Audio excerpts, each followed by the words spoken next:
Sebelum ceritanya dimulai, silahkan tulis di kolom komentar dari daerah mana saja teman-teman yang menonton cerita ini. Jangan lupa like dan subscribe agar channel ini bisa semakin berkembang dan bisa mempersembahkan cerita yang lebih menarik lagi.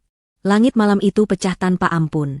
Guntur menyambar bersahutan, seolah ikut meneriakkan kemarahan yang terpendam di dalam dada Kirana. Hujan turun sederas air bah, mencambuk atap rumah dan jendela dengan brutal, menciptakan musik latar yang sempurna untuk sebuah tragedi. Di dalam rumah yang seharusnya menjadi tempatnya bernaung, Kirana justru merasakan dingin yang lebih menusuk daripada angin malam di luar. Dingin itu merambat dari tatapan mata dua orang yang paling ia percaya di dunia ini. Suaminya, Yusuf, dan ibu mertuanya, Ibu Marwati. Perut Kirana yang membunci 7 bulan terasa mengeras, bukan hanya karena kontraksi palsu, tetapi karena cengkeraman ketakutan dan kepedihan yang melilit hatinya. Ia berdiri di ambang pintu yang terbuka lebar, membiarkan tempias hujan membasahi ujung gamis sederhananya. Di hadapannya, Ibu Marwati berdiri berkacak pinggang, wajahnya yang dipoles riasan tebal kini terlihat bengis dan penuh kebencian. Setiap kata yang keluar dari mulutnya adalah belati yang mengiris langsung ke jantung Kirana. "Pergi kamu dari sini, wanita miskin. Pergi." Suara Ibu Marwati melengking tinggi, mengalahkan raungan badai di luar. "Aku tidak sudi punya menantu sepertimu. Tidak sederajat. Kamu hanya membawa sial bagi keluarga kami." Kirana mencoba menahan tubuhnya yang gemetar. Satu tangannya memegangi perut besarnya, sebuah refleks untuk melindungi calon anaknya dari kekejaman dunia yang baru saja menamparnya. Matanya yang sembab beralih pada Yusuf, suaminya, pria yang beberapa tahun lalu berjanji akan selalu melindunginya. Ia mencari secercah pembelaan, sepotong belas kasihan, atau setidaknya penjelasan di mata suaminya. Namun yang ia temukan hanyalah kekosongan. Yusuf berdiri di belakang ibunya, diam 1000 bahasa, wajahnya pucat dan pandangannya dialihkan ke lantai yang dingin. Pria itu bahkan tidak berani menatap mata istrinya sendiri. "Mas Yusuf," bisik Kirana, suaranya parau dan nyaris hilang ditelan suara hujan. "Kenapa, Mas? Apa salahku?" Bukan Yusuf yang menjawab, melainkan Ibu Marwati yang meludah ke samping dengan jijik. "Salahmu? Salahmu adalah terlahir miskin. Kamu pikir anakku, Yusuf, pantas mendapatkan istri gembel sepertimu? Aku sudah menyiapkan istri baru untuknya. Wanita terhormat, kaya raya, bukan sepertimu yang hanya bisa menumpang hidup." Dada Kirana terasa seperti dihantam palu godam. Istri baru. Jadi ini alasannya. Selama ini, kecurigaannya tentang Yusuf yang sering pulang larut malam, tentang aroma parfum wanita yang samar-samar menempel di bajunya, tentang panggilan telepon yang selalu ia terima diam-diam, semuanya terjawab sudah. Hatinya hancur berkeping-keping. Pengkhianatan ini terasa 1000 kali lebih menyakitkan daripada hinaan tentang kemiskinannya. Ia menatap Yusuf sekali lagi, memohon dengan sisa-sisa kekuatannya. "Itu tidak benar, kan, Mas? Katakan pada ibu kalau itu tidak benar. Ini anakmu, Mas. Anak kita." Kirana mengusap perutnya, air mata kini mengalir deras, menyatu dengan air hujan yang membasahi pipinya. Yusuf akhirnya mengangkat wajahnya, namun tatapannya dingin dan tak berperasaan. "Ibu benar, Kirana. Maafkan aku. Aku tidak bisa melawan keinginan ibu. Wanita itu, dia bisa memberikan masa depan yang lebih baik untukku." Setiap kata dari mulut Yusuf adalah paku yang ditancapkan ke dalam peti mati pernikahan mereka. Tidak ada lagi harapan. Tidak ada lagi cinta. Yang tersisa hanyalah pengkhianatan yang telanjang dan kejam. Kirana merasa dunianya runtuh. Pria yang ia cintai dengan segenap jiwa, pria yang menjadi ayah dari anak yang dikandungnya, ternyata adalah seorang pengecut yang rela menjual cinta dan keluarga demi harta. "Jadi semua ini sudah kalian rencanakan di belakangku?" tanya Kirana dengan suara bergetar menahan isak. "Kalian menungguku hamil besar untuk menyingkirkanku seperti ini? Jangan banyak bicara lagi. Cepat keluar." Ibu Marwati tidak memberinya waktu lagi. Dengan tenaga yang tidak disangka-sangka, wanita parubaya itu mendorong bahu Kirana dengan kasar. Kirana terhuyung ke belakang. Kakinya yang sedikit bengkak karena kehamilan tidak mampu menahan keseimbangan. Ia jatuh tersungkur di teras yang licin, tangannya berusaha menahan perutnya agar tidak terbentur lantai. Rasa sakit menjalar di pinggangnya, namun rasa sakit di hatinya jauh lebih parah. Ia menatap nanar ke dalam rumah, ke arah dua orang yang tega menghancurkan hidupnya. Hujan deras mengguyur tubuhnya tanpa ampun, membuatnya basah kuyup dalam hitungan detik. Pakaiannya yang tipis menempel di kulit, memperlihatkan siluet perutnya yang besar. Dingin mulai merasuk hingga ke tulang. Ibu Marwati menatapnya dengan senyum kemenangan yang bengis. Pergi. Dan jangan pernah kembali lagi. Bawa anak haram itu bersamamu. Setelah melontarkan kalimat terakhir yang mematikan itu, Ibu Marwati membanting pintu dengan keras. Suara debuman pintu itu seolah menjadi penanda akhir dari segalanya. Kirana ditinggalkan sendirian dalam kegelapan malam, di tengah badai yang mengamuk, dengan hati yang hancur dan janin yang terus bergerak di dalam rahimnya, seolah ikut merasakan kepedihan ibunya. Ia mencoba bangkit, namun tubuhnya terasa lemas. Keputusasaan hampir menelannya bulat-bulat. Siapa yang bisa ia mintai tolong? Ia sebatang kara di kota ini, setidaknya begitulah yang Yusuf dan ibu mertuanya tahu. Ia terduduk di jalanan aspal yang dingin, membiarkan air hujan membasuh air matanya. Untuk sesaat, ia merasa ingin menyerah. Namun, sebuah tendangan lembut dari dalam perutnya menyadarkannya. Ia tidak sendirian. Ia memiliki amanah yang harus ia jaga. Demi anaknya, ia harus kuat. Demi buah hatinya, ia harus bangkit dari neraka ini. Dengan sisa tenaga yang ia miliki, Kirana merogoh saku gamisnya yang basah. Tangannya yang gemetar berhasil menemukan ponsel lamanya yang terbungkus plastik. Layarnya masih menyala. Dengan pandangan yang mengabur karena air mata, jarinya menekan satu nomor panggilan cepat yang sudah lama tidak ia gunakan. Nomor darurat, nomor terakhir yang akan ia hubungi jika seluruh dunia runtuh. Dan malam ini, dunianya memang telah runtuh. Panggilan itu tersambung. Di seberang sana, terdengar suara seorang pria yang tenang dan penuh wibawa. Kirana menarik napas dalam-dalam, mencoba mengumpulkan suaranya yang tercekat. Pak Hadi, jemput saya. Suara Kirana terdengar seperti bisikan rapuh, nyaris ditelan oleh gemuruh guntur. Ia tidak perlu menyebutkan namanya. Pria di seberang telepon itu pasti tahu siapa dirinya. Di lokasi yang pernah saya kirim dulu. Sekarang. Hanya itu yang ia katakan. Tidak ada penjelasan, tidak ada isak tangis yang terdengar di telepon. Ia segera memutus panggilan, menyimpan kembali ponselnya ke dalam saku. Tenaganya seolah terkuras habis hanya untuk mengucapkan satu kalimat itu. Kini yang bisa ia lakukan hanyalah menunggu. Ia memeluk perutnya erat-erat, mencoba memberikan kehangatan bagi calon bayinya di tengah guyuran hujan yang semakin menjadi-jadi. Ia bersandar di pilar gerbang, matanya menatap kosong ke jalanan yang gelap. Di dalam rumah, dari balik jendela yang berembun, Ibu Marwati dan Yusuf mengintip keluar.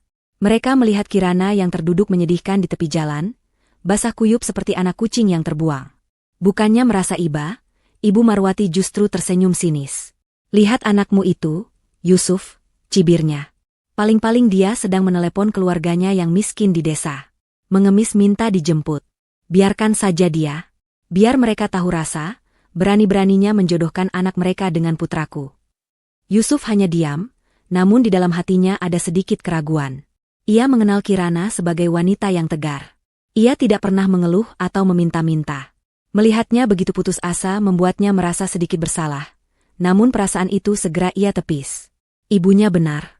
Ini demi masa depannya. Pernikahan dengan Kirana adalah sebuah kesalahan. Ia harus memperbaikinya. 5 menit berlalu seperti keabadian. Hujan masih turun dengan intensitas yang sama.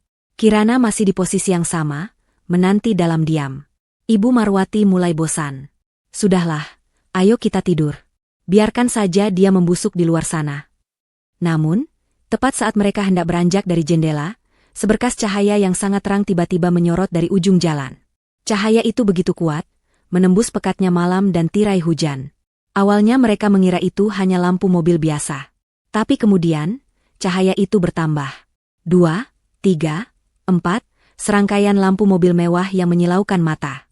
Mobil-mobil itu bergerak perlahan namun pasti, seolah dalam sebuah arak-arakan resmi. Jantung Yusuf mulai berdebar kencang. Itu bukan mobil-mobil biasa.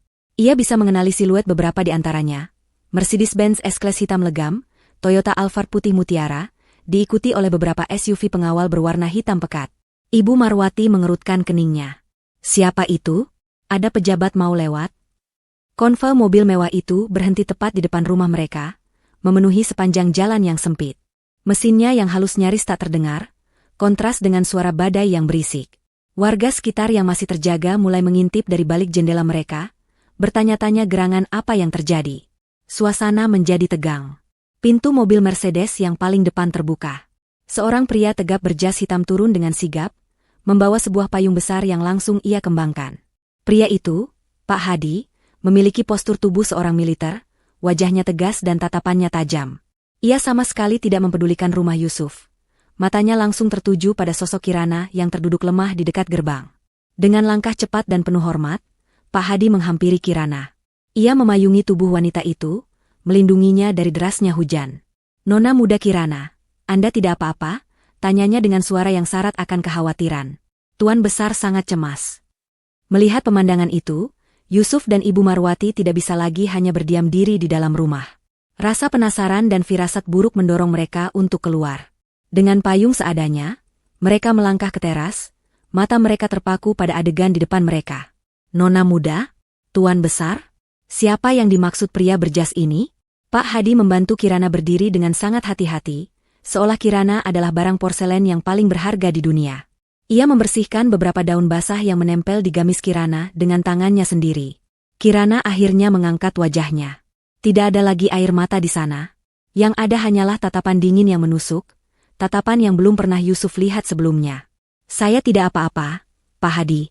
Hanya sedikit kedinginan," jawab Kirana. Suaranya kini terdengar tenang dan berwibawa. Yusuf dan Ibu Marwati mendekat, wajah mereka pucat pasi dan penuh kebingungan. "Kirana? Siapa dia? Apa yang terjadi?" tanya Yusuf dengan suara gugup. Pak Hadi menoleh, tatapan matanya yang tajam kini mengunci Yusuf dan Ibu Marwati. Aura mengintimidasi langsung terpancar dari dirinya. "Kalian yang bertanya apa yang terjadi?"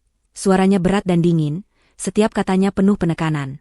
"Perkenalkan, saya Hadi, ajudan pribadi gubernur. Dan wanita yang baru saja kalian usir, kalian hina, dan kalian biarkan kedinginan di tengah hujan badai ini." Pak Hadi berhenti sejenak, membiarkan ketegangan mencapai puncaknya. Ia kemudian membungkukkan badannya sedikit ke arah Kirana dengan penuh takzim. "Adalah Kirana Setiawati, putri angkat satu-satunya dari Bapak Gubernur Joko Susanto." Dunia Ibu Marwati dan Yusuf seolah berhenti berputar. Jantung mereka serasa jatuh ke perut. "Gubernur? Putri Gubernur?" Kepala mereka pusing, telinga mereka berdengung. Ini tidak mungkin. Ini pasti hanya mimpi buruk. Wanita sederhana yang mereka anggap gembel, wanita yang baru saja mereka tendang keluar, adalah anak dari orang paling berkuasa di provinsi ini. Keringat dingin mulai membanjiri tubuh mereka, bercampur dengan air hujan. Kaki Ibu Marwati terasa lemas hingga ia nyaris terjatuh. Wajah Yusuf menjadi sepucat mayat. Kirana menatap wajah-wajah pucat itu tanpa ekspresi. Ia maju selangkah, tatapannya yang dingin kini dihiasi seulas senyum tipis yang mengerikan. "Kalian terkejut?" bisiknya. Ia kemudian berpaling pada Pak Hadi. "Pak Hadi, tolong pastikan mereka tidak bisa pergi kemana-mana. Saya tidak mau mereka lari dari tanggung jawab." Pak Hadi mengangguk patuh. "Siap, Nona muda." Kirana kemudian menatap kembali mantan suami dan ibu mertuanya yang masih membeku karena syok. "Kalian telah memulai sebuah permainan yang kejam malam ini. Sekarang, izinkan aku yang menentukan bagaimana permainan ini akan berakhir." Ia berhenti sejenak, membiarkan kata-katanya meresap. Pesta baru saja akan dimulai. Kata-kata Kirana menggantung di udara malam yang basah, lebih dingin dari hembusan angin badai. "Pesta baru saja akan dimulai." Kalimat itu, diucapkan dengan suara yang tenang namun penuh penekanan, menjadi genderang perang yang ditabuh tepat di telinga Yusuf dan Ibu Marwati. Tubuh mereka yang sudah lemas seolah disambar petir untuk kedua kalinya. "Pesta?" Di tengah bencana yang baru saja menimpa mereka, kata itu terdengar seperti sebuah kutukan, sebuah janji akan penderitaan yang akan datang. Pak Hadi, tanpa menunggu perintah lebih lanjut, memberikan isyarat kecil dengan tangannya. Seketika, pintu-pintu mobil SUV hitam di belakangnya terbuka serempak. Beberapa pria berbadan tegap, mengenakan setelan jas yang sama rapinya, turun dengan gerakan yang terkoordinasi. Mereka tidak membawa senjata yang terlihat, namun aura disiplin dan kekuatan yang mereka pancarkan jauh lebih mengintimidasi daripada ancaman fisik manapun. Mereka menyebar, membentuk barikade manusia yang senyap di sekeliling rumah, memblokir setiap jalan keluar. Beberapa tetangga yang tadinya hanya mengintip penasaran, kini buru-buru menutup kembali pintu dan jendela mereka, tidak mau ikut campur dalam urusan yang jelas berada di luar jangkauan mereka. Ibu Marwati, yang pertama kali pulih dari keterkejutannya, mencoba menyangkal kenyataan. Logikanya menolak untuk menerima informasi yang baru saja menghantamnya. Ini pasti salah paham. Mungkin Kirana menyewa orang-orang ini untuk menakut-nakuti mereka. Ya, itu pasti. Mana mungkin gadis desa yang lugu dan miskin itu adalah putri seorang gubernur. Jangan mengarang cerita kamu, Kirana, seru Ibu Marwati, suaranya bergetar hebat meskipun ia berusaha terdengar tegar. Kamu pikir kami akan percaya dengan sandiwara murahan ini? Kamu menyewa mereka, kan? Berapa kamu bayar mereka untuk berakting seperti ini? Kirana menatap ibu mertuanya, tatapan yang dulu selalu penuh hormat dan sedikit ketakutan kini berubah menjadi tatapan kasihan. Menyewa? Kirana tertawa kecil, suara tawa yang terdengar asing dan menakutkan di telinga Yusuf. Ibu, untuk apa saya menyewa orang? Orang-orang ini, mobil-mobil ini, bahkan pakaian yang saya kenakan di bawah gamis basah ini, nilainya lebih mahal daripada rumah dan seluruh isinya yang begitu ibu banggakan. Yusuf menelan ludah dengan susah payah. Tenggorokannya terasa kering dan tercekat. Ia mencoba mencari jejak kebohongan di wajah Kirana, tetapi tidak ada. Yang ada hanyalah keyakinan yang absolut. Ia teringat kembali semua kejanggalan yang selama ini ia abaikan. Kirana tidak pernah meminta uang lebih. Kirana tidak pernah tertarik dengan perhiasan atau barang mewah yang ia lihat di mal. Kirana selalu terlihat lebih cerdas dan berwawasan luas daripada yang ia tunjukkan. Dulu, Yusuf menganggapnya sebagai sifat hemat dan kepribadian yang sederhana. Sekarang, ia sadar bahwa itu semua karena Kirana tidak pernah membutuhkan apapun darinya. Ia sudah memiliki segalanya. Kirana, sayang, ini tidak mungkin, gagap Yusuf, mencoba mengambil langkah mendekat. Kalau memang benar, kenapa kamu tidak pernah bilang? Kenapa kamu menyembunyikan semua ini dariku? Pak Hadi secara refleks menggeser tubuhnya sedikit, menghalangi langkah Yusuf, sebuah gerakan protektif yang menunjukkan posisi Kirana yang tak tersentuh. Kirana menatap suaminya dengan sorot mata yang paling menyakitkan, kekecewaan total. Kenapa aku tidak pernah bilang? Mas, aku ingin tahu rasanya dicintai apa adanya. Aku ingin membangun keluarga dengan pria yang tulus menerimaku sebagai Kirana, bukan sebagai putri gubernur. Aku memberimu kesempatan itu. Dan lihat apa yang kamu lakukan dengan kesempatan itu. Suara Kirana kembali melembut, namun kelembutan itu justru terasa lebih menusuk. Kamu membuangnya ke jalanan, bersama dengan anakmu sendiri, di tengah malam yang paling gelap. Kamu menukarnya dengan janji kekayaan dari wanita lain. Setiap kata adalah tamparan bagi Yusuf. Ia tidak bisa membantah. Semua itu adalah kebenaran yang memalukan. Ia telah gagal total, bukan hanya sebagai suami, tetapi juga sebagai manusia. Keserakahan dan sifat pengecutnya telah membutakannya dari berlian yang selama ini ia genggam. Tidak, aku hanya, Yusuf mencoba mencari alasan, tetapi otaknya buntu. Tidak ada pembenaran yang bisa ia berikan atas perbuatannya. Cukup, potong Kirana dengan tegas. Ia tidak ingin mendengar lagi alasan apapun. Hatinya sudah mati rasa untuk pria itu. Ia berbalik dan berjalan menuju mobil Mercedes yang pintunya sudah dibukakan oleh salah seorang pengawal. Ia berhenti sejenak di samping mobil, lalu menoleh ke belakang untuk terakhir kalinya. Pandangannya menyapu pekarangan rumah yang becek, teras yang kotor, dan ket dinding yang mulai mengelupas di beberapa bagian. Rumah yang selama ini menjadi saksi bisu penderitaannya. Dulu, aku selalu berpikir rumah ini cukup nyaman, ujar Kirana, suaranya terdengar jelas di tengah rintik hujan yang mulai mereda. Tapi sekarang setelah aku melihatnya lagi, aku baru sadar. Rumah ini, bahkan tidak lebih besar dari garasi mobil di rumah ayahku. Ucapan itu adalah pukulan telak terakhir.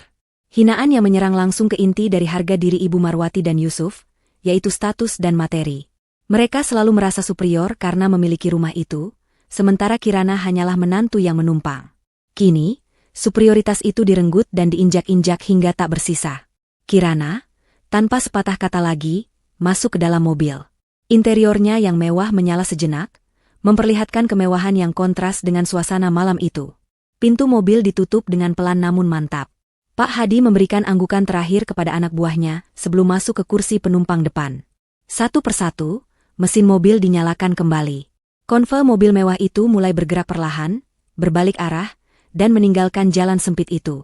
Cahaya lampu belakang mereka yang berwarna merah perlahan menjauh, dan akhirnya menghilang di telan kegelapan, meninggalkan keheningan yang memekakan telinga.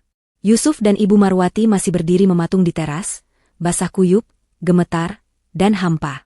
Hujan kini hanya tinggal gerimis kecil, seolah badai di langit telah usai bersamaan dengan perginya Kirana. Namun bagi mereka berdua, badai yang sesungguhnya baru saja datang. Mereka saling pandang, mencari jawaban di wajah masing-masing, namun yang mereka temukan hanyalah ketakutan dan penyesalan yang tak terhingga. Malam itu, mereka tidak hanya kehilangan seorang istri dan menantu. Mereka telah menyulut api kemarahan dari seorang gubernur, dan mereka sadar, mereka akan terbakar habis di dalamnya. Matahari pagi terbit dengan malu-malu, sinarnya yang pucat mencoba menembus sisa-sisa awan badai semalam. Namun di dalam rumah Yusuf, suasana terasa lebih kelam dan dingin daripada malam sebelumnya. Tidak ada yang bisa tidur. Yusuf dan Ibu Marwati menghabiskan sisa malam dengan duduk di ruang tamu dalam keheningan yang mencekam. Sesekali diselingi isak tangis tertahan dari Ibu Marwati dan helaan napas berat dari Yusuf. Wajah mereka bengkak dan kuyu. Realitas dari bencana yang mereka ciptakan sendiri mulai meresap perlahan, terasa seperti racun yang menggerogoti jiwa. Ini semua salahmu. Akhirnya Ibu Marwati memecah keheningan, suaranya serak dan penuh tuduhan. Ia menunjuk wajah putranya dengan jari gemetar. Kalau saja kamu tidak membawa pulang perempuan ular itu, semua ini tidak akan terjadi. Kamu yang membawanya masuk ke dalam keluarga kita. Yusuf, yang semalaman merasa bersalah, kini tersulut amarah. Aku, ibu yang sejak awal menghinanya. Ibu yang memaksaku untuk menceraikannya dan menjodohkanku dengan wanita lain. Ibu yang menendangnya keluar tadi malam. Jangan salahkan aku atas keserakahan ibu. Perdebatan sengit itu tidak menghasilkan apa-apa selain rasa sakit dan keputusasaan yang semakin dalam. Mereka berdua tahu, menyalahkan satu sama lain tidak akan mengubah apapun. Fondasi dunia mereka sudah retak, dan mereka hanya bisa menunggu kapan bangunan itu akan runtuh menimpa kepala mereka. Dalam penyangkalannya yang putus asa, Yusuf memutuskan untuk melakukan rutinitas normal. Ia mandi, mengenakan kemeja kerjanya, dan bersiap-siap berangkat ke kantor. Ia berpegang pada harapan tipis bahwa semua kejadian semalam hanyalah gertakan sambal dari Kirana. Mungkin Kirana hanya ingin memberi mereka pelajaran. Mungkin besok semua akan kembali normal. Namun, perasaan ganjil mulai menyergapnya begitu ia tiba di lobi kantornya. Beberapa rekan kerja yang biasanya menyapanya dengan ramah kini, hanya melewatinya dengan tatapan aneh dan canggung. Mereka berbisik-bisik di belakangnya. Yusuf mencoba mengabaikannya dan berjalan cepat menuju mejanya. Belum sempat ia menyalakan komputernya, telepon di mejanya berdering. Suara resepsionis terdengar kaku dan formal. "Selamat pagi, Pak Yusuf. Anda diminta untuk segera ke ruang HRD di lantai 15. Jantung Yusuf berdebar kencang. Panggilan ke ruang HRD di pagi hari tidak pernah menjadi pertanda baik. Dengan langkah berat, ia menuju lift. Di dalam ruang HRD yang dingin dan berinterior modern, sudah menunggu manajer personalia dan kepala divisinya. Wajah mereka serius, tanpa senyum sedikit pun. Mereka tidak menawarinya duduk. Yusuf, kepala divisinya memulai tanpa basa-basi. Dengan berat hati, kami harus memberitahukan bahwa terhitung sejak hari ini, hubungan kerja antara perusahaan dengan Anda kami akhiri. Dunia Yusuf seakan berhenti. Apa? Dipecat?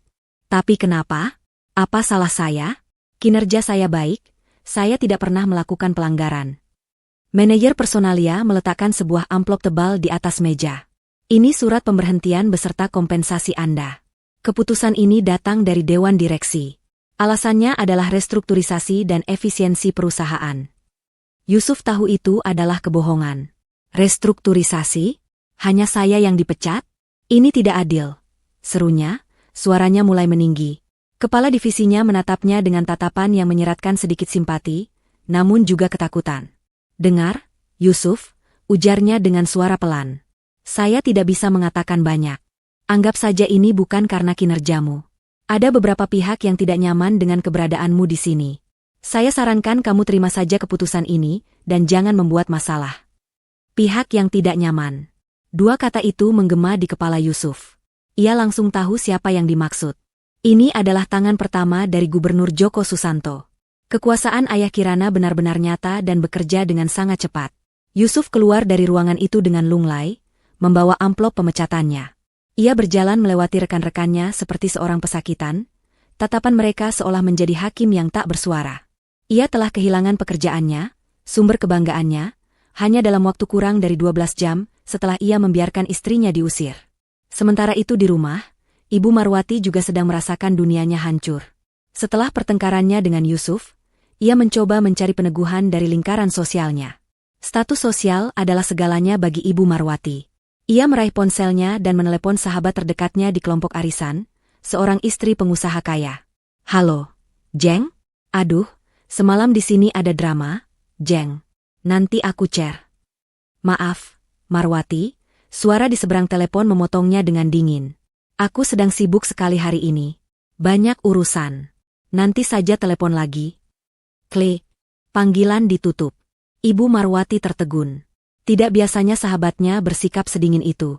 Ia mencoba menelepon anggota arisan yang lain. Hasilnya sama. Ada yang mengaku sedang di luar negeri, ada yang bilang sedang sakit, ada yang bahkan langsung menolak panggilannya. Dalam waktu setengah jam, Ibu Marwati menyadari bahwa ia telah dikucilkan. Dinding tak kasat mata telah dibangun di sekelilingnya. Puncaknya adalah ketika telepon dari keluarga calon istri baru Yusuf berdering. Kali ini, yang menelepon adalah ayah dari wanita itu, seorang pengusaha terpandang. Ibu Marwati, suara pria itu terdengar berat dan penuh amarah. Saya hanya ingin memberitahu Anda secara langsung, jangan pernah lagi menghubungi keluarga saya. Rencana perjodohan itu batal. Saya tidak sudi berbesanan dengan keluarga bodoh yang mencari penyakit dengan mengusik keluarga gubernur. Kalian benar-benar sudah gila. Telepon itu pun dibanting. Ibu Marwati terkulai lemas di sofa, ponselnya terlepas dari genggamannya. Reputasinya, status sosialnya, semua yang ia bangun selama bertahun-tahun, hancur lebur menjadi debu. Ketika Yusuf tiba di rumah dengan wajah muram dan kabar pemecatannya, mereka berdua hanya bisa terduduk diam dalam keputusasaan. Mereka telah kehilangan pekerjaan dan status sosial. Apalagi yang bisa lebih buruk? Jawabannya datang sore itu, diantar oleh seorang kurir berseragam resmi. Sebuah amplop coklat tebal dengan kop surat pemerintah provinsi. Tangan Yusuf gemetar saat membukanya. Di dalamnya ada beberapa lembar dokumen hukum. Isinya adalah pemberitahuan resmi mengenai pembukaan kembali penyelidikan atas status kepemilikan tanah tempat rumah mereka berdiri. Disebutkan ada indikasi kuat penyerobotan lahan milik pemerintah daerah yang terjadi puluhan tahun lalu. Seluruh aset yang terkait dengan properti itu dibekukan hingga penyelidikan selesai. Rumah itu, satu-satunya harta paling berharga yang mereka miliki, simbol dari status keluarga mereka, kini terancam akan disita. Mereka akan menjadi tunawisma. Sama seperti apa yang mereka lakukan pada Kirana malam sebelumnya. Saat itu, Yusuf dan Ibu Marwati akhirnya mengerti sepenuhnya. Ini bukanlah sekadar gertakan atau pelajaran. Ini adalah sebuah penghancuran yang sistematis. Kirana dan ayahnya tidak akan berhenti sampai mereka kehilangan segalanya. Fondasi hidup mereka tidak hanya retak, tetapi telah runtuh berkeping-keping. Dan mereka terperangkap di bawah runtuhannya, tanpa ada jalan untuk keluar. Jauh dari rumah kecil yang kini dipenuhi aura keputusasaan, Kirana terbangun di sebuah kamar yang besarnya hampir setara dengan seluruh luas rumah Yusuf. Sinar matahari pagi yang hangat menyelinap masuk melalui celah gorden sutra tebal, menerangi ruangan yang didominasi warna krem dan emas lembut. Udara terasa sejuk dari pendingin ruangan, dan aroma bunga lili segar menguar dari vas kristal di sudut ruangan. Ini adalah kamarnya, tempat ia tumbuh dewasa, sebuah sangkar emas yang pernah ia tinggalkan demi sebuah ilusi cinta yang sederhana. Semalam, setelah tiba di kediaman gubernur, ia langsung diperiksa oleh dokter pribadi keluarga. Kelelahan, stres, dan kedinginan di tengah hujan sempat membuat tekanan darahnya naik dan perutnya mengencang. Sebuah pertanda yang cukup mengkhawatirkan bagi kehamilan di trimester ketiga. Namun, setelah mendapat perawatan, istirahat di tempat tidur yang nyaman, dan kehangatan selimut tebal, kondisinya dan sang bayi kembali stabil. Ia mengusap perutnya dengan lembut, merasakan gerakan kecil dari dalam sana. Anaknya baik-baik saja. Hanya itu yang terpenting saat ini. Pintu kamarnya diketuk pelan sebelum terbuka. Sosok pria tinggi tegap berusia akhir 50-an masuk dengan langkah hati-hati. Wajahnya yang tegas, yang seringkali tampak serius di layar televisi dan surat kabar, kini dipenuhi oleh gurat kekhawatiran dan kelembutan. Itulah Gubernur Djoko Susanto, pria yang telah membesarkannya, ayahnya. Kirana, kamu sudah bangun, nak? Sapanya dengan suara berat yang penuh kehangatan. Ia duduk di tepi tempat tidur, tangannya yang besar dan kokoh menggenggam jemari Kirana yang terasa dingin. Kirana tersenyum tipis. Sudah, ayah. Ayah tidak perlu khawatir, aku dan bayinya baik-baik saja. Tatapan Djoko Susanto menyapu wajah putrinya. Kantung mata yang sedikit menghitam dan sisa-sisa kesedihan yang belum sepenuhnya hilang dari sorot matanya tidak bisa menipunya. Hatinya terasa sakit, diiris oleh campuran antara lega, sedih, dan amarah yang membara. Lega karena Kirana akhirnya kembali dengan selamat ke sisinya. Sedih melihat luka yang begitu dalam di hati putri satu-satunya. Dan marah, sebuah amarah yang begitu besar hingga ia merasa bisa membakar seluruh dunia, kepada orang-orang yang berani menyakiti hartanya yang paling berharga. Ayah sudah dengar semuanya dari Hadi, ujar Djoko Susanto, nadanya berubah menjadi lebih serius. Dia menceritakan bagaimana mereka memperlakukanmu.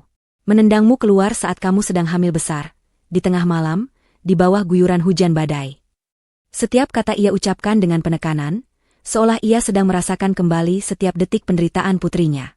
Ayah gagal, Kirana. Ayah gagal melindungimu. Bukan salah ayah, sahut Kirana cepat, menggelengkan kepalanya. Ini pilihanku. Aku yang ingin mencoba hidup mandiri. Aku yang dibutakan oleh cinta. Aku yang salah. Cinta tidak seharusnya menyakitimu seperti ini, balas Djoko Susanto tegas. Ia berdiri dan berjalan ke arah jendela, menyingkap gorden tebal itu sedikit. Pandangannya menerawang ke taman luas di luar, namun pikirannya melayang jauh ke masa lalu. Dulu sekali, di teras sebuah rumah sederhana, ayah berjanji pada dua orang sahabat terbaik ayah. Ayah berjanji pada almarhum ayah dan ibumu, bahwa ayah akan selalu menjagamu. Bahwa ayah tidak akan pernah membiarkan air mata kesedihan jatuh di pipimu. Ia berbalik menatap Kirana, matanya berkaca-kaca. Semalam, ayah telah mengingkari janji itu. Mereka, keluarga parasit itu, telah membuat ayah menjadi seorang pembohong di hadapan sahabat-sahabat ayah yang sudah tenang di surga. Dan itu, suaranya bergetar karena amarah yang ditahan, adalah dosa yang tidak akan pernah ayah maafkan. Kemarahan Gubernur Djoko Susanto bukanlah kemarahan seorang pejabat yang kekuasaannya diusik. Ini adalah kemarahan seorang ayah yang putrinya dilukai, kemarahan seorang wali yang amanahnya dikhianati. Ini adalah hal yang sangat personal. Ayah, bisik Kirana, ikut merasakan gelombang emosi ayahnya. Mereka pikir mereka siapa? Lanjut Djoko Susanto, kini mondar-mandir di dalam ruangan. Mereka pikir karena kamu datang dengan rendah hati, kamu bisa mereka injak-injak? Mereka pikir karena kamu tidak memamerkan siapa dirimu, kamu tidak punya siapa-siapa? Mereka akan belajar. Mereka akan belajar dengan cara yang paling sulit, bahwa setiap tetes air matamu akan mereka bayar dengan penderitaan seumur hidup. Pagi itu juga, setelah memastikan Kirana sarapan dan meminum vitaminnya, Gubernur Djoko Susanto memanggil Pak Hadi dan tim kuasa hukum terbaiknya ke ruang kerjanya. Ruangan itu kedap suara, diisi rak-rak buku tinggi dan sebuah meja kayu jati yang kokoh. Di sana, wajah kebapakan yang lembut telah hilang, digantikan oleh wajah seorang pemimpin yang dingin dan penuh perhitungan. Saya mau kalian periksa semua catatan keuangan keluarga itu, perintahnya kepada tim hukum. Dari mana sumber kekayaan mereka? Apakah ada jejak bisnis ilegal dari almarhum suami Ibu Marwati? Apakah ada penggelapan pajak? Cari semuanya. Gali sampai ke akar-akarnya. Saya mau setiap rupiah yang mereka miliki yang berasal dari cara yang tidak benar, dirampas oleh negara. Lalu ia beralih ke Pak Hadi. Hadi, perusahaan tempat Yusuf bekerja. Saya tahu siapa pemiliknya. Hubungi dia. Katakan padanya saya tidak ingin melihat wajah Yusuf di kota ini lagi. Dan lingkaran sosial istrinya, pastikan semua orang tahu betapa busuknya keluarga itu. Biarkan mereka merasakan bagaimana rasanya dikucilkan dan diasingkan. Dan yang terakhir, Djoko Susanto menatap peta properti kota yang terpajang di dinding. Ia menunjuk sebuah titik. Rumah mereka. Saya ingat ada sengketa lama mengenai lahan itu. Buka kembali kasusnya. Gunakan semua jalur hukum yang ada. Saya tidak mau mereka punya tempat untuk berlindung. Mereka membuat putriku kehilangan rumahnya, maka mereka juga harus merasakan bagaimana rasanya menjadi tunawisma. Perintah-perintah itu diberikan dengan tenang, tanpa emosi yang meledak-ledak. Justru ketenangan itulah yang membuatnya terdengar begitu mematikan. Ini bukan balas dendam yang membabi buta. Ini adalah sebuah eksekusi yang terencana, sistematis, dan menghancurkan. Gubernur Djoko Susanto akan menggunakan kekuasaan dan hukum, dua senjata paling tajam yang ia miliki, untuk meruntuhkan dunia orang-orang yang telah berani menyakiti putrinya. Ia tidak akan berhenti sampai mereka tidak punya apa-apa lagi selain penyesalan. 2 hari berlalu dalam siksaan mental yang tak berkesudahan bagi Yusuf dan Ibu Marwati. Kabar pemecatan, pengucilan sosial, dan ancaman penyitaan rumah telah merampas semua sisa-sisa harga diri dan harapan mereka. Mereka hidup dalam ketakutan, setiap dering telepon atau ketukan di pintu membuat mereka terlonjak kaget. Kemarahan dan saling menyalahkan telah berganti menjadi kepanikan yang akut.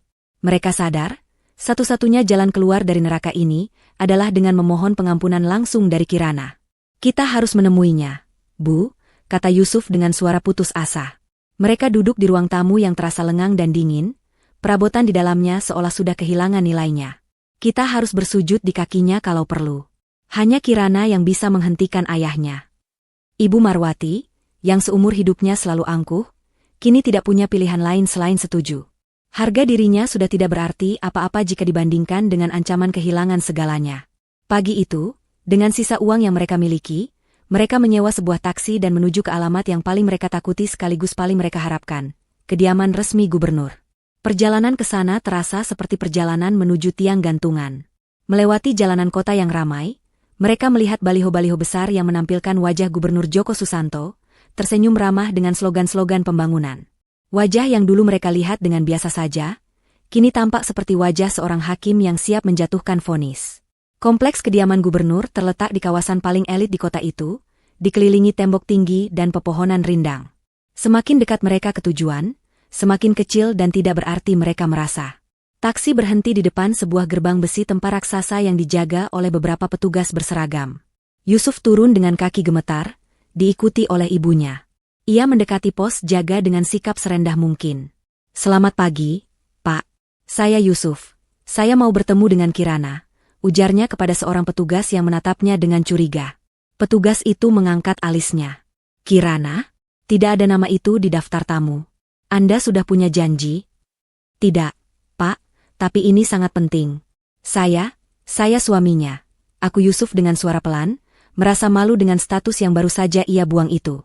Petugas itu menatapnya dari atas ke bawah, lalu melirik Ibu Marwati dengan pandangan meremehkan. Ia kemudian berbicara melalui interkom.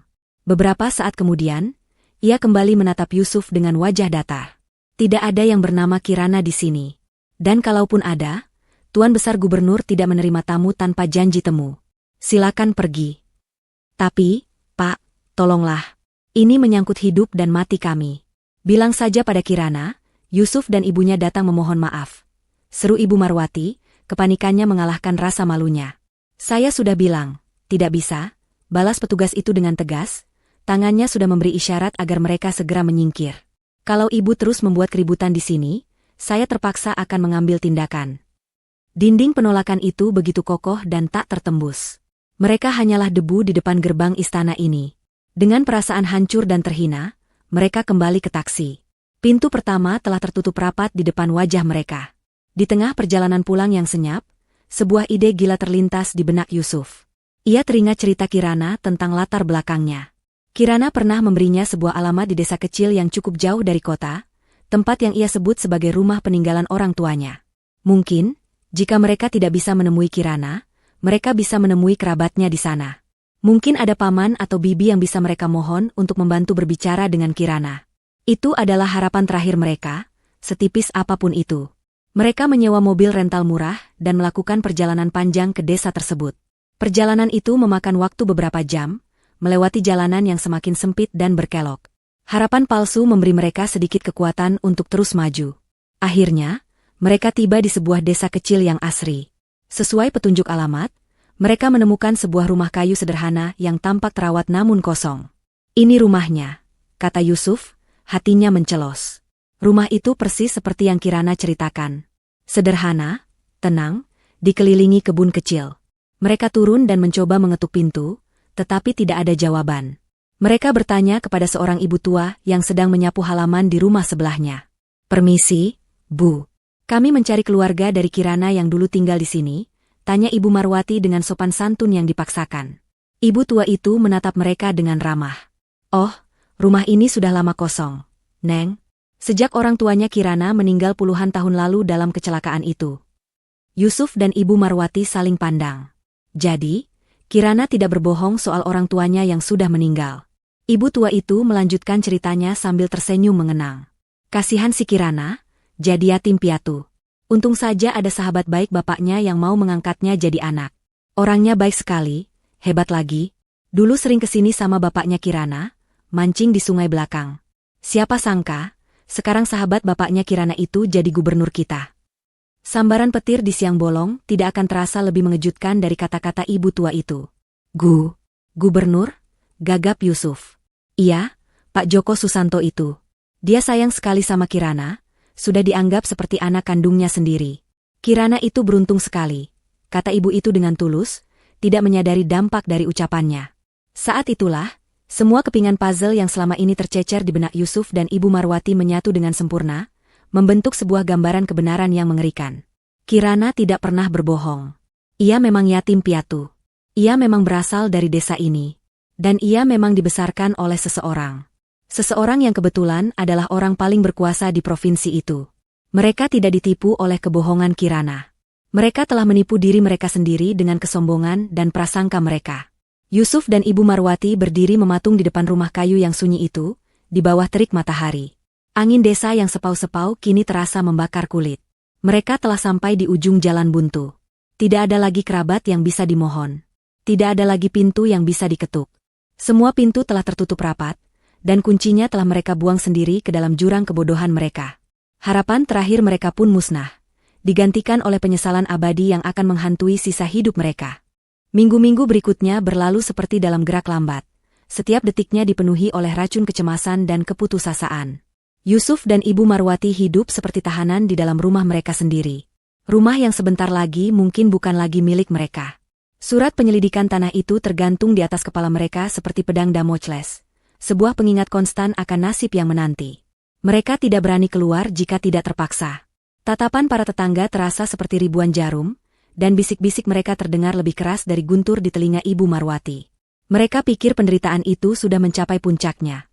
Namun mereka salah. Suatu pagi, Yusuf menyalakan ponselnya untuk membaca berita, sebuah kebiasaan lama yang sulit dihilangkan. Di halaman depan sebuah portal berita lokal yang paling populer, sebuah judul berita utama langsung menarik perhatiannya, membuat darahnya terasa membeku. Kisah pilu wanita hamil diusir suami demi harta, latar belakang keluarga jadi sorotan. Jantung Yusuf serasa berhenti berdetak. Dengan jari gemetar, ia membuka tautan berita itu. Tidak ada nama yang disebutkan. Tidak ada alamat yang ditulis. Namun setiap detail yang tertulis di sana adalah potret mengerikan dari malam terkutuk itu. Artikel itu ditulis dengan gaya narasi yang sangat simpatik terhadap sang istri. Diceritakan bagaimana seorang istri yang tengah mengandung tua, di tengah malam yang diguyur hujan badai, diusir secara kejam oleh suami dan ibu mertuanya. Alasannya? Karena sang istri dianggap miskin, dan sang suami telah dijodohkan dengan wanita lain yang lebih kaya. Artikel itu melukiskan dengan gamblang penderitaan sang istri yang tersungkur di jalanan, basah kuyup dan sendirian. Paragraf-paragraf berikutnya mulai terasa lebih tajam dan mengancam. Sang penulis berita, dengan sumber anonim yang disebutnya, sangat terpercaya, mengisyaratkan bahwa sang suami dan ibu mertua telah melakukan kesalahan terbesar dalam hidup mereka. Disebutkan bahwa wanita yang mereka hina itu ternyata memiliki koneksi dengan orang yang sangat penting dan berpengaruh di provinsi ini. Artikel itu juga menyinggung tentang perjodohan baru sang suami yang gagal total, karena keluarga pihak wanita menyadari bahwa mereka nyaris terjerat dalam masalah dengan pihak yang tidak bisa mereka lawan. Yusuf membaca setiap kata dengan napas tertahan. Ini adalah serangan di level yang berbeda. Ini bukan lagi sekadar pemecatan atau ancaman hukum. Ini adalah penghukuman sosial. Reputasinya, yang sudah hancur di lingkungan kantor, kini dihancurkan di hadapan seluruh pembaca berita di provinsi itu. Bu, Ibu, panggilnya dengan suara parau. Ibu Marwati datang mendekat, dan bersama-sama mereka membaca ulang artikel itu di layar ponsel yang kecil. Wajah Ibu Marwati yang sudah pucat kini berubah menjadi kelabu. Mereka menulis tentang kita. Desisnya, matanya membelalak ngeri. Semua orang akan tahu. Semua orang akan menertawakan kita. Kita sudah tamat, Yusuf. Tamat. Dampak dari artikel itu datang lebih cepat dari yang mereka duga. Telepon rumah mereka yang sudah lama tak berdering, tiba-tiba berdering tanpa henti. Panggilan itu datang dari kerabat-kerabat jauh yang selama ini selalu memuji-muji mereka. Nada mereka kini berubah total, dari kekaguman menjadi cemoohan dan tuduhan. Mereka dianggap telah mencoreng nama baik keluarga besar. Beberapa bahkan mengutuk mereka karena kebodohan mereka. Puncaknya adalah sebuah panggilan telepon dari nomor yang tidak dikenal. Yusuf mengangkatnya dengan ragu. Suara di seberang terdengar berat dan penuh amarah yang tertahan. Itu adalah suara ayah dari wanita yang nyaris dijodohkan dengannya. Yusuf, geram suara itu. Dengar baik-baik, kamu dan ibumu. Gara-gara keserakahan kalian, bisnis keluargaku sekarang diobrak-abrik. Kantor pajak datang setiap hari, semua izin proyekku yang sedang berjalan tiba-tiba dibekukan tanpa alasan yang jelas. Kalian tahu siapa yang kalian usik? Kalian tidak hanya menghancurkan hidup kalian sendiri, tapi kalian juga menyeret kami ke dalam neraka. Pak, saya minta maaf, gagap Yusuf. Aku tidak butuh permintaan maafmu, bentak pria itu. Aku hanya ingin memberimu peringatan. Jangan pernah sekalipun mencoba mengaitkan nama keluargaku dengan masalahmu. Jika aku mendengar namamu atau nama ibumu lagi, aku sendiri yang akan memastikan kalian menyesal. Paham? Telepon ditutup dengan kasar. Yusuf dan Ibu Marwati terduduk lemas. Mereka kini tidak hanya dimusuhi oleh seorang gubernur. Mereka dimusuhi oleh semua orang. Mereka telah menjadi racun, wabah yang dijauhi oleh siapapun yang tidak ingin ikut tertimpa sial. Kekuatan Gubernur Joko Susanto terasa begitu absolut dan mengerikan, menjalar ke setiap sendi kehidupan, menghancurkan tidak hanya target utamanya, tetapi juga siapapun yang pernah bersinggungan dengan mereka. Harga sebuah pengkhianatan ternyata jauh lebih mahal dari yang pernah mereka bayangkan. Mereka tidak hanya harus membayarnya dengan harta dan status, tetapi juga dengan kehormatan dan nama baik hingga tak bersisa sedikit pun.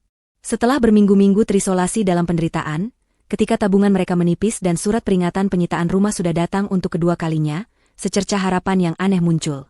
Sebuah pesan singkat masuk ke ponsel Yusuf dari nomor yang tidak dikenal. Pesan itu singkat, dingin, dan formal. Atas nama Nona Muda Kirana, Anda dan Ibu Marwati diminta untuk hadir dalam sebuah pertemuan. Hari Sabtu, pukul 3 sore, di Anggrek Lounge, Hotel Mahameru. Kehadiran Anda diharapkan. Hormat kami, Hadi. Pesan itu tidak terasa seperti sebuah undangan, melainkan sebuah panggilan menghadap.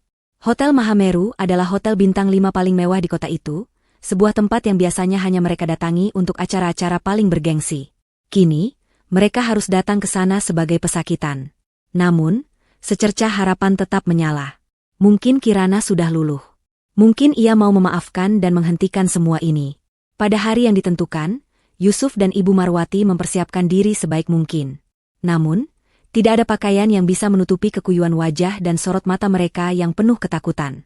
Ibu Marwati yang biasanya tampil glamor kini, hanya mengenakan gamis sederhana dan riasan tipis yang gagal menutupi lingkaran hitam di bawah matanya. Yusuf mengenakan kemeja batik terbaiknya yang kini terasa sedikit longgar di badannya yang menyusut. Mereka datang ke Hotel Mahameru dengan taksi online, merasa seperti rakyat jelata yang salah masuk ke istana. Lobi hotel yang megah dengan lantai marmer mengkilap dan lampu kristal raksasa, membuat mereka semakin merasa kecil. Anggrek Lounge terletak di lantai atas dengan pemandangan kota yang menakjubkan. Saat mereka masuk, seorang pelayan langsung mengantar mereka ke sebuah area privat di sudut ruangan. Di sana, di sebuah sofa empuk, Kirana sudah menunggu. Penampilan Kirana membuat napas mereka tercekat. Perutnya yang besar kini terlihat semakin jelas. Terbalut gaun kehamilan elegan berwarna pastel yang membuatnya tampak anggun. Wajahnya tenang, dirias tipis, dan memancarkan aura kesehatan dan kekuatan. Di sampingnya, tidak jauh, Pak Hadi berdiri tegap seperti patung. Kehadirannya menjadi pengingat bisu akan kekuatan yang melindungi wanita itu. Melihat Kirana, semua pertahanan Yusuf dan Ibu Marwati runtuh seketika. Ibu Marwati, tanpa pikir panjang, langsung menjatuhkan dirinya berlutut di lantai marmer yang dingin. Kirana, nak, maafkan ibu, isaknya, air mata membanjiri wajahnya. Ibu sudah berdosa padamu. Nak, ibu buta, ibu sombong, ibu jahat. Tolong, nak, maafkan semua kesalahan ibu. Ibu mohon, hentikan semua ini. Kami sudah tidak sanggup lagi. Yusuf ikut berlutut di samping ibunya. Ia meraih ujung gaun Kirana, namun Pak Hadi berdeham pelan, membuatnya menarik kembali tangannya dengan cepat. Kirana, sayangku, rintih Yusuf, suaranya bergetar hebat. Aku bersalah. Aku suami yang paling bodoh dan paling jahat di dunia ini. Aku dibutakan oleh ibuku, oleh harta, tapi di dalam hatiku, aku bersumpah aku masih mencintaimu. Demi Tuhan, Kirana. Aku mohon, beri aku satu kesempatan lagi. Demi anak kita, aku akan melakukan apa saja. Aku akan menjadi budakmu seumur hidupku, asalkan kamu mau memaafkanku. Mereka berdua menangis terseduh-seduh, menumpahkan semua penyesalan dan keputusasaan mereka di lantai lounge yang mewah itu. Beberapa pengunjung di kejauhan melirik dengan penasaran. Kirana menatap pemandangan di hadapannya dengan tenang. Ia tidak menunjukkan ekspresi marah, benci, atau bahkan iba. Wajahnya datar, seolah ia sedang menyaksikan sebuah pertunjukan drama yang sudah ia tahu akhir ceritanya. Ia membiarkan mereka menyelesaikan tangisan dan permohonan mereka. Ketika isak tangis mereka mulai mereda, barulah ia angkat bicara. Suaranya lembut, namun setiap katanya terasa tajam dan menusuk. Berdirilah, perintahnya dengan tenang. Kalian mempermalukan diri kalian sendiri. Dengan gemetar, Yusuf dan Ibu Marwati bangkit dan duduk di kursi di hadapan Kirana. Aku sudah mendengar semua permintaan maaf kalian, lanjut Kirana, matanya menatap lurus ke arah Yusuf. Aku juga sudah mendengar pengakuan cintamu, Mas. Tapi izinkan aku bertanya, di mana semua kata-kata ini saat aku tersungkur di jalanan basah malam itu? Di mana cintamu saat ibumu menendangku? Di mana penyesalanmu saat kau membiarkan pintu ditutup di depan wajahku? Yusuf tidak bisa menjawab. Mulutnya terkunci. Penyesalan kalian tidak ada harganya di mataku, kata Kirana, kini menatap Ibu Marwati. Karena penyesalan itu lahir dari penderitaan kalian, bukan dari penderitaanku. Kalian menyesal karena kalian kehilangan pekerjaan, kehilangan status, dan akan kehilangan rumah. Kalian tidak menyesal karena telah menyakiti hatiku. Jika ayahku bukan seorang gubernur, apakah kalian akan datang berlutut seperti ini hari ini? Pertanyaan itu menampar mereka dengan keras. Mereka tahu jawabannya. Tentu saja tidak. Aku setuju bertemu hari ini bukan untuk mendengar permintaan maaf kalian, lanjut Kirana. Aku bertemu untuk memberikan penutupan. Agar kalian berhenti berharap. Pernikahan kita sudah selesai, Mas Yusuf. Rasa hormatku pada ibu juga sudah mati sejak malam itu. Tapi anak kita, potong Yusuf, mencoba memainkan kartu terakhirnya. Dia anakku, jawab Kirana tegas. Dan aku akan memastikan dia tumbuh tanpa pernah mengenal kebencian dan keserakahan yang ada dalam darah ayah dan neneknya. Setelah mengucapkan kalimat terakhir yang mematikan itu, Kirana memberikan sebuah isyarat kecil dengan tangannya ke arah pintu masuk lounge. Seketika, seorang pria berjas rapi lainnya yang sedari tadi menunggu di sana, berjalan mendekati meja mereka. Di tangannya, ia membawa sebuah amplop dokumen berwarna coklat yang tebal. Pria itu meletakkan amplop tersebut di atas meja, tepat di hadapan Yusuf, lalu membungkuk hormat kepada Kirana sebelum melangkah mundur. Yusuf dan Ibu Marwati menatap amplop itu dengan tatapan ngeri. Itu bukan surat perdamaian. Bentuknya terlalu resmi, terlalu dingin. Jantung mereka berdebar kencang, menanti vonis terakhir yang akan dijatuhkan kepada mereka. Keheningan di lounge mewah itu terasa berat, hanya dipecah oleh suara napas Yusuf yang tersengal-sengal. Matanya terpaku pada amplop coklat tebal di atas meja, seolah amplop itu adalah seekor ular berbisa yang siap mematuknya. Ibu Marwati menatap amplop itu dengan ketakutan yang sama, tangannya mencengkeram lengan putranya erat-erat. Setelah beberapa saat yang terasa seperti selamanya, dengan tangan yang gemetar hebat hingga nyaris tak terkendali, Yusuf meraih amplop itu. Segelnya yang resmi terasa dingin di ujung jarinya. Ia membukanya dengan perlahan. Di dalamnya bukan hanya selembar, melainkan setumpuk kertas yang dijilid rapi. Lembar paling atas adalah sebuah surat pengantar dari sebuah firma hukum ternama di ibu kota, firma hukum yang sama yang sering disewa oleh pemerintah provinsi untuk kasus-kasus besar. Jantung Yusuf serasa diremas. Ini bukan lagi urusan pribadi, ini sudah menjadi mesin hukum yang bergerak. Lembar pertama yang ia baca membuat matanya membelalak. Judulnya tertulis dengan huruf tebal yang tegas, Surat Gugatan Cerai. Di bawahnya, tertera namanya sebagai pihak tergugat dan nama Kirana Setiawati sebagai pihak penggugat. Yusuf membaca poin-poin alasan gugatan dengan napas tercekat. Kekerasan dalam rumah tangga secara psikis, penelantaran istri dalam keadaan hamil, persekongkolan dengan pihak ketiga untuk mengakhiri pernikahan, dan perselingkuhan. Semua dosa-dosanya terpapar di sana dalam bahasa hukum yang dingin dan tak terbantahkan. Firma hukum itu jelas tidak main-main.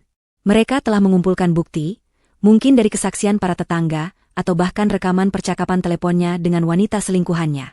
Jika surat gugatan cerai itu adalah sebuah pukulan, maka dokumen berikutnya adalah sebuah tusukan langsung ke jantungnya. Tuntutan hak asuh anak sepenuhnya. Dokumen itu menjelaskan dengan detail bahwa Kirana menuntut hak asuh tunggal dan absolut atas anak yang dikandungnya.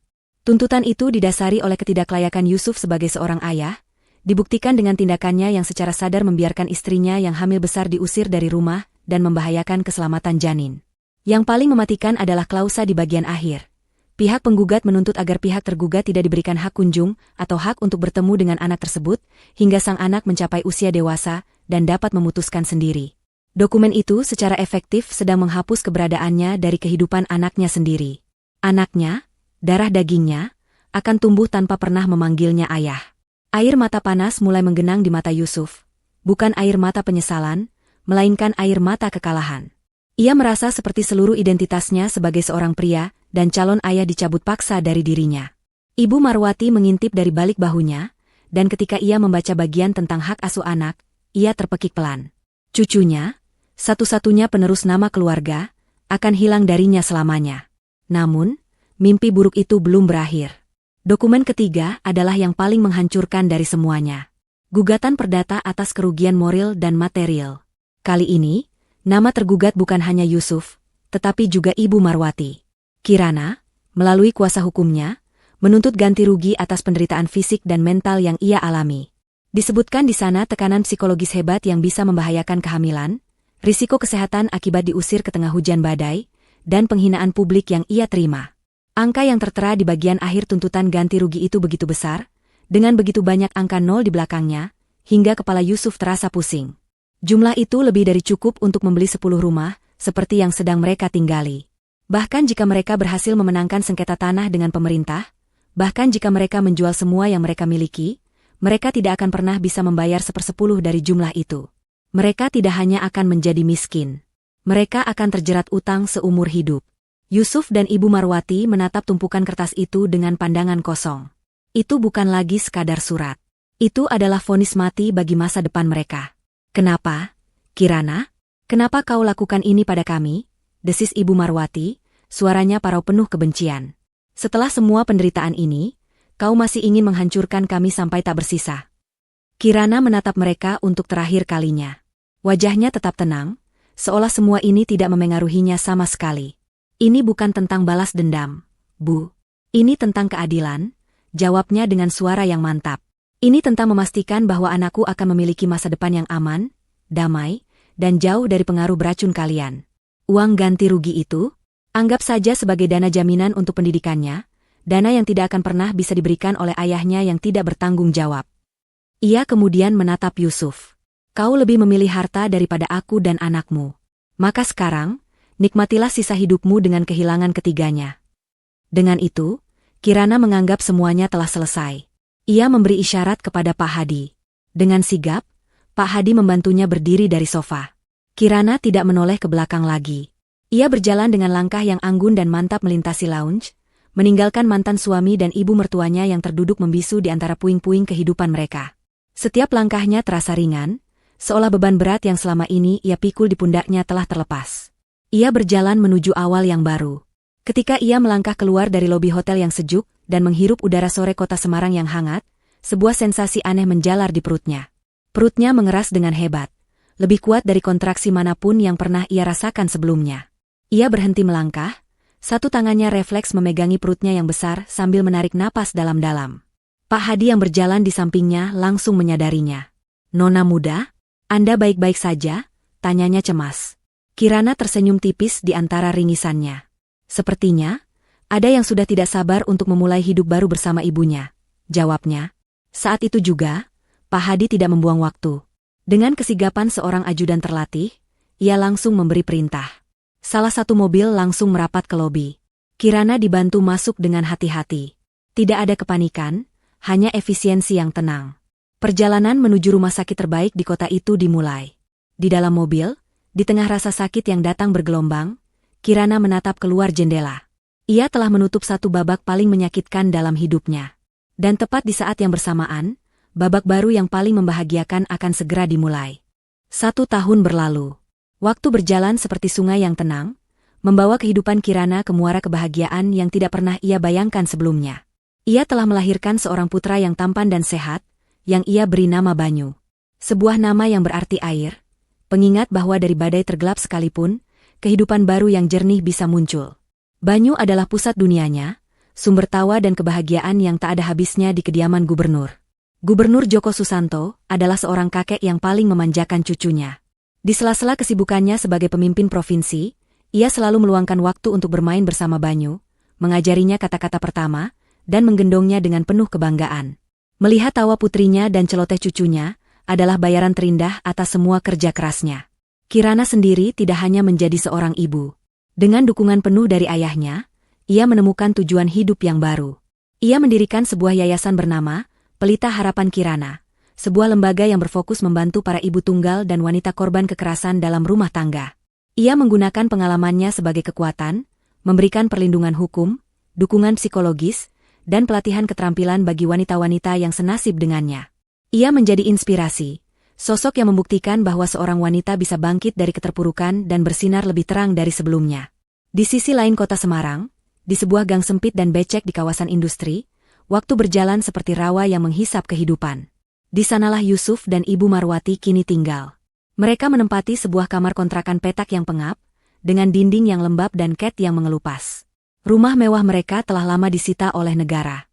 Gugatan perdata dari Kirana merampas semua sisa tabungan dan aset mereka. Mereka benar-benar jatuh miskin. Lebih miskin dari status yang dulu selalu mereka hinakan pada Kirana. Ibu Marwati, wanita yang dulu selalu tampil dengan perhiasan berkilauan dan tas bermerek, kini menghabiskan hari-harinya di depan sebuah wajan besar berisi minyak panas. Ia menjual gorengan di depan gang untuk menyambung hidup. Wajahnya yang dulu terawat kini penuh dengan keriput kepahitan, tangannya kasar dan melepuh karena panasnya minyak. Setiap hari ia mengutuk nasibnya, mengutuk Kirana, dan mengutuk kebodohannya sendiri. Yusuf bekerja sebagai buruh kuli angkut di sebuah pelabuhan.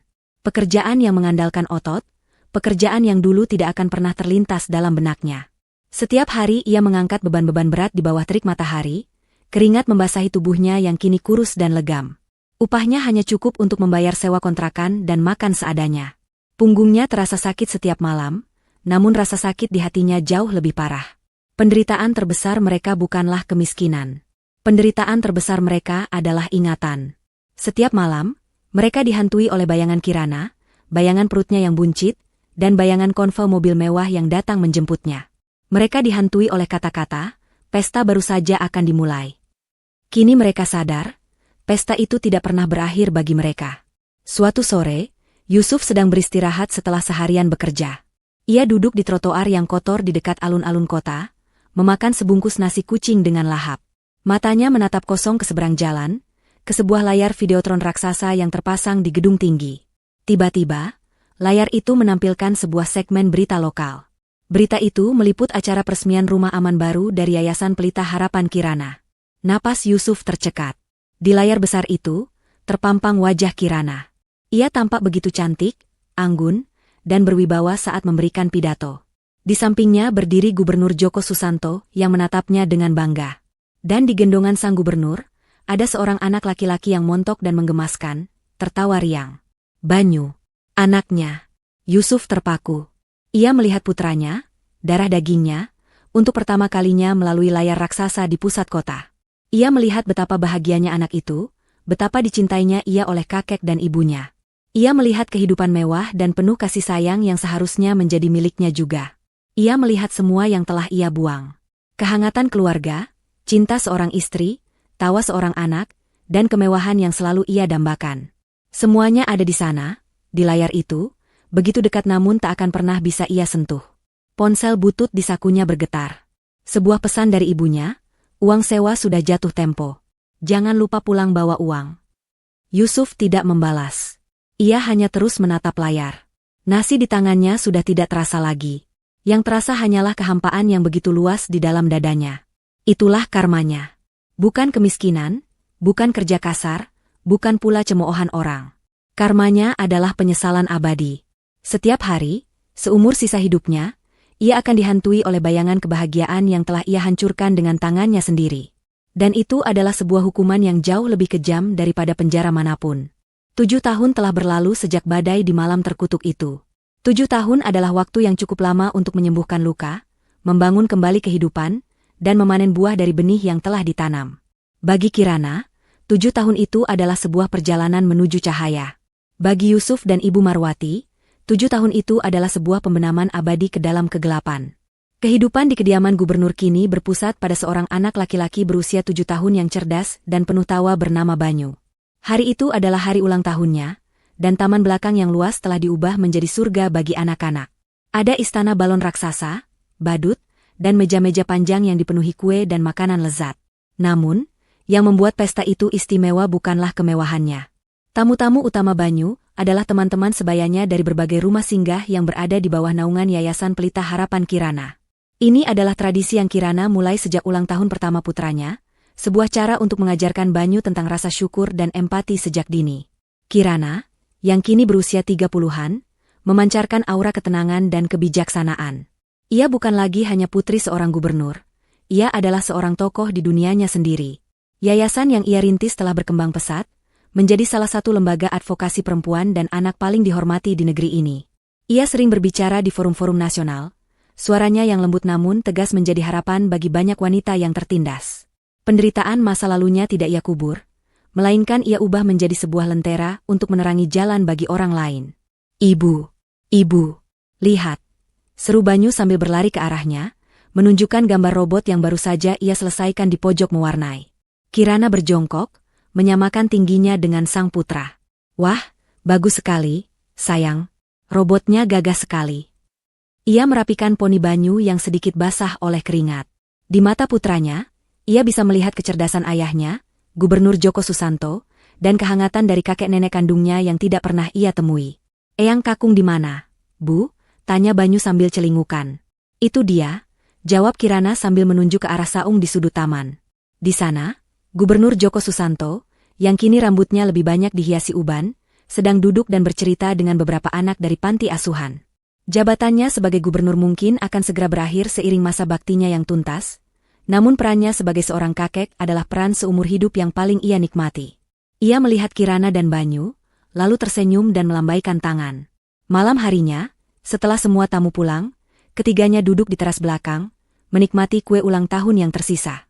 Banyu, dengan kepolosan seorang anak, tiba-tiba bertanya, "Ibu, semua teman Banyu punya ayah. Ayah Banyu di mana?" Pertanyaan itu, yang Kirana tahu suatu saat akan datang, tidak lagi terasa menyakitkan. Ia sudah mempersiapkan hatinya dan jawabannya. Ia memeluk putranya dengan erat. "Ayah Banyu ada," jawabnya dengan lembut. "Tapi ayah dan ibu tidak bisa bersama lagi. Sama seperti teman Banyu, ada yang orang tuanya tinggal di kota yang berbeda. Yang paling penting, Banyu harus tahu kalau ibu dan Eyang Kakung sangat-sangat menyayangi Banyu. Cinta untuk Banyu tidak akan pernah berkurang sedikit pun." Gubernur Djoko Susanto menimpali dengan bijak, dan seorang laki-laki sejati itu, Banyu, dinilai bukan dari siapa ayahnya, tapi dari perbuatannya. Jadilah anak yang baik, yang jujur, dan yang peduli pada orang lain. Itulah yang akan membuatmu menjadi pria yang hebat. Banyu mengangguk, tampak puas dengan jawaban itu. Baginya, dunia sudah lengkap dengan kehadiran ibu dan kakeknya. Ia tidak merasakan kekurangan apapun. Kirana menatap ayahnya dengan penuh rasa terima kasih. Mereka telah berhasil membangun sebuah benteng cinta yang kokoh di sekitar Banyu, melindunginya dari bayang-bayang masa lalu. Sementara itu, di sebuah sudut kota Semarang yang terlupakan oleh pembangunan dan kemewahan, waktu seolah berhenti berputar. Di dalam kamar kontrakan yang sama, yang kini terasa semakin sempit dan pengap, Yusuf dan Ibu Marwati menjalani sisa hidup mereka. 7 tahun tidak membawa perubahan apapun selain menambah keriput di wajah mereka, dan memperdalam rasa sakit di jiwa mereka. Ibu Marwati kini lebih sering terbaring di atas tikar tipisnya. Penyakit rematik dan tekanan darah tinggi menggerogoti tubuhnya yang dulu bugar. Ia tidak lagi menjual gorengan. Tenaganya sudah habis. Hari-harinya diisi dengan keluhan tentang rasa sakit, tentang betapa tidak adilnya hidup, dan sesekali, tatapan kosong ke arah dinding yang kusam. Kebenciannya pada Kirana telah berevolusi menjadi sebuah penyesalan pasif yang melumpuhkan. Yusuf adalah satu-satunya tulang punggung. Usianya belum genap 40 tahun, namun punggungnya sudah sering terasa nyeri dan tenaganya cepat terkuras. Pekerjaannya sebagai kuli angkut telah membentuk otot di lengannya, tetapi juga telah merenggut cahaya dari matanya. Setiap pagi ia berangkat sebelum matahari terbit, dan pulang setelah matahari terbenam, membawa upah harian yang hanya cukup untuk membeli beras, lauk seadanya, dan obat-obatan murah untuk ibunya. Tidak ada lagi percakapan di antara mereka, hanya keheningan yang berat atau pertengkaran kecil karena masalah uang. Mereka adalah dua orang asing yang terikat oleh kesalahan yang sama, terpenjara dalam sel penyesalan yang mereka bangun sendiri. Terkadang, di tengah malam, Yusuf akan mengeluarkan sebuah potongan koran lama yang sudah lecek dari dompetnya. Potongan berita tentang peresmian pertama yayasan milik Kirana. Ia akan menatap foto Kirana yang tersenyum di koran itu, bertanya-tanya pada dirinya sendiri, bagaimana jika dulu ia memilih jalan yang berbeda. Suatu hari Minggu yang cerah, pemerintah kota mengadakan sebuah festival rakyat di lapangan Pancasila, Simpang 5. Yayasan Pelita Harapan Kirana menjadi salah satu sponsor utama, mendirikan tenda besar untuk kegiatan anak-anak. Kirana, tentu saja, hadir bersama Banyu. Secara kebetulan, Yusuf mendapatkan pekerjaan sebagai tenaga kebersihan lepas untuk acara itu, bertugas memunguti sampah dan membersihkan area. Ia mengenakan seragam oranye kusam dan topi, wajahnya tertutup masker, membuatnya menjadi salah satu dari ratusan pekerja tak berwajah di tengah keramaian. Dari kejauhan, ia bisa melihat tenda yayasan itu. Ia melihat Kirana, yang tampak begitu anggun dan berkelas, sedang berbicara dengan beberapa tamu penting. Dan ia melihat Banyu, putranya, berlarian dengan riang bersama anak-anak lain. Hatinya terasa seperti ditusuk ribuan beling. Ia hanya bisa melihat dari jauh, seperti hantu yang mengamati dunia yang seharusnya menjadi miliknya. Sebuah insiden kecil terjadi. Banyu, saat sedang asyik mengejar sebuah balon, berlari terlalu kencang dan terpisah dari pengawasan ibunya. Ia menabrak rumunan orang dan sedikit kehilangan arah. Dalam kepanikannya yang sesaat, ia tidak sengaja menabrak seorang petugas kebersihan yang sedang membungkuk mengambil botol plastik. Aduh, pekik Banyu saat ia terjatuh. Yusuf, petugas kebersihan itu, terkejut dan langsung berbalik. Ia melihat seorang anak laki-laki yang tampan dengan pakaian bagus terduduk di tanah. Refleks, ia mengulurkan tangannya yang kasar dan dekil untuk membantu anak itu berdiri. Tidak apa-apa, Dik, tanyanya, suaranya serak. Banyu mendongak. Ia menatap wajah pria di hadapannya yang sebagian tertutup topi dan masker. Ia adalah anak yang sopan. Tidak apa-apa. Maaf, Pak. Banyu tidak sengaja, ujarnya sambil membersihkan celananya. Saat itulah Yusuf menatap mata anak itu. Mata yang sama persis seperti mata Kirana. Bentuk wajahnya, senyumnya yang sedikit malu, ada jejak dirinya di sana. Jantungnya berhenti berdetak. Darah di tubuhnya terasa dingin. Ini dia. Ini putranya. Anaknya ada di sini, di hadapannya. Ia memanggil dirinya sendiri Banyu. Mulut Yusuf terbuka, tetapi tidak ada suara yang keluar. Apa yang harus ia katakan? Aku ayahmu? Kalimat itu terasa begitu absurd dan mustahil. Lidahnya keluh, otaknya kosong. Ia hanya bisa menatap sosok kecil di hadapannya dengan tatapan yang campur aduk antara rindu, sakit, dan kehancuran. Banyu, sayang. Sebuah suara merdu memanggil dari kejauhan. Kirana, dengan wajah cemas, berlari menghampiri. Ia langsung memeluk putranya, memeriksa apakah ada yang terluka. Kamu tidak apa-apa kan, Nak? Jangan lari-lari jauh dari ibu. Tidak apa-apa, Bu. Tadi Banyu jatuh, terus dibantu sama bapak ini, jawab Banyu sambil menunjuk ke arah Yusuf. Kirana menoleh ke arah petugas kebersihan itu. Pandangannya hanya sekilas, sebuah tatapan terima kasih yang sopan namun berjarak yang biasa ia berikan kepada orang asing. Ia sama sekali tidak mengenali pria di balik seragam oranye yang kotor dan wajah yang kuyu itu. Baginya, Yusuf hanyalah seorang petugas kebersihan anonim, bagian dari latar belakang panggung kehidupannya yang gemilang. Terima kasih, Pak, ucap Kirana singkat. Kemudian, ia menggandeng tangan Banyu dan berjalan menjauh, kembali ke dunianya yang terang benderang. Yusuf tetap berdiri mematung di tempatnya, kantong sampah di tangannya terasa begitu berat. Ia baru saja melihat putranya. Ia baru saja berbicara dengan putranya. Dan putranya memanggilnya, Bapak, sebuah panggilan umum untuk orang asing yang lebih tua. Ia baru saja berhadapan dengan Kirana, dan Kirana menatapnya tanpa sedikit pun tanda pengenalan. Saat itulah ia mengerti arti karma yang sesungguhnya. Hukumannya bukanlah kemiskinan atau kerja keras. Hukumannya adalah menjadi tidak terlihat. Dihapus. Dianggap tidak pernah ada. Bagi istri yang pernah ia cintai dan anak kandungnya sendiri, ia hanyalah seorang petugas kebersihan tanpa nama. Ia bukan lagi seorang penjahat dalam cerita mereka. Ia bahkan tidak ada dalam cerita itu sama sekali. Ia menundukkan kepalanya, membiarkan riuh rendah festival di sekelilingnya menjadi suara latar bagi keheningan abadi di dalam jiwanya. Tidak ada lagi amarah, tidak ada lagi harapan. Yang tersisa hanyalah sebuah lubang hitam penyesalan yang akan menemaninya hingga akhir hayat. Dan di ujung jalan kehidupannya yang sunyi, hanya ada gema dari tawa seorang anak yang tidak akan pernah ia kenal.